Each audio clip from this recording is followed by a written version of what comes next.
आता था क्योंकि वो भी एक फैमिली में रहता था। तो वो अपने बगल वाली जो उनकी रूममेट हुआ करती थी, जो दूसरे रूम में रहती थी, उसके पास जाके सोया करती थी। अब धीरे-धीरे वक़्त बदलता गया और बीच में आ गया कोविड, लॉकडाउन। 2020 की बात है, तो हर तरफ से सब कुछ ब्लॉक हो गया था और किस्मत की वजह से, कुछ किस्मत के ऑफ़िस के टारगेट्स और काम की रिस्पॉन्सिबिलिटी की वजह से, उनकी जो बाकी पीजीज़ की रूममेट्स थी, वो सब अपने घर चली गई थी, लेकिन नेहा वहाँ पर स्टक हो गई थी।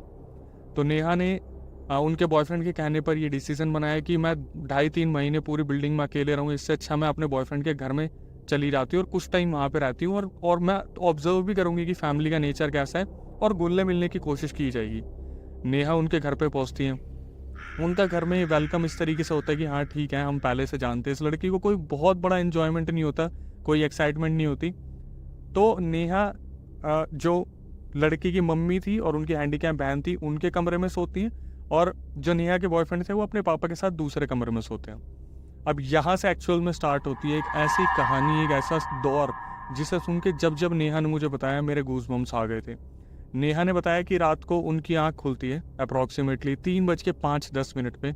उन्हें लगता है कि एक बार वॉशरूम होके आते हैं और दोस्तों जब वो पलट के देखती हैं, तो वो देखती है कि लड़के की मम्मी नेहा को ही देख रही थी। और ये देखकर नेहा बहुत ज़्यादा शॉक हो जाती है कि रात के 3 बजे उनकी मम्मी जगी हुई है और उन्हें ही देख रही है। वो बहुत ज़्यादा शॉक हो जाती है और उनसे पूछ भी लेती है कि मम्मी आप क्या देख रहे हो? सब ठीक तो है?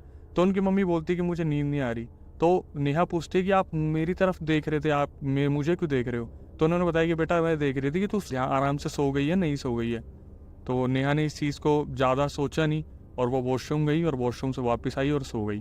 अब आए दिन नेहा के साथ अजीब-अजीब सी घटनाएँ बीतने लगी। जैसे अगले दिन फिर दोबारा उसकी बीच में आँख खुली और वो दोबारा वॉशरूम के लिए गई, तो जब वॉशरूम से वो आ रही थी